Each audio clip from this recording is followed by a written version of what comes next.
Video number 12 on the subject of emotional intelligence. EQ, or EI as it's affectionately known.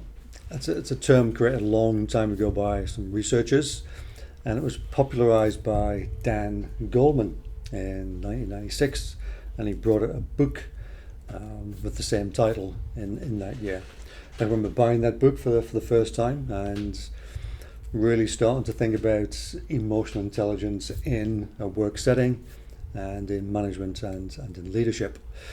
So what is emotional intelligence? Just taking the basic definitions of that from Dan Goleman. It's the ability to recognize, understand and manage our own emotions. It sounds straightforward, but we don't always know how to do that or recognize some of the behaviors that might not be as constructive as we want them to be. And also the ability to recognize, understand and influence the emotions of others. So good self-management, understanding your own emotions, and then how can you help to understand others and influence them as well.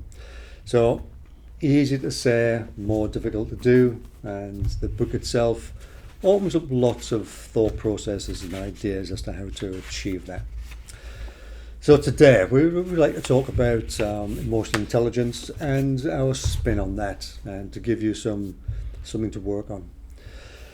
Just a means to have a little think. Maya Angelou, nice little phrase. People will forget what you said. People will forget what you did. People will never forget how you made them feel. Now that can be in the moment and it can be in the long run as well.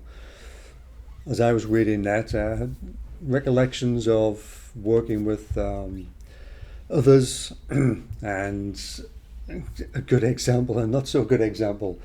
And the first thing that you get to is how they made you feel.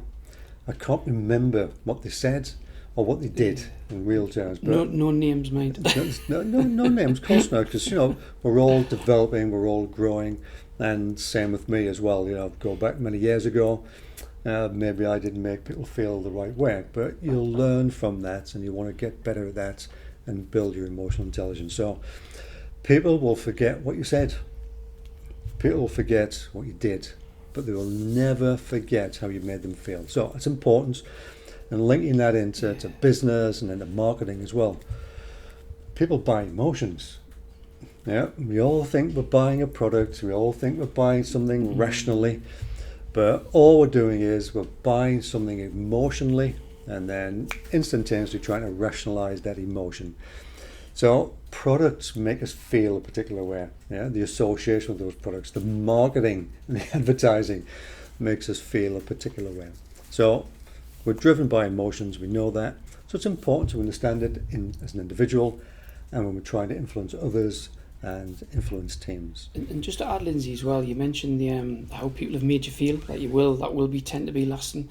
I think very much so as well with your manager or your leader at that particular time. I think that relationship, as we've discussed on some of the previous videos, 70% of the variance in engagement is down to your manager. Yeah. And I think how that manager makes you feel, good, bad or indifferent, will tend to last.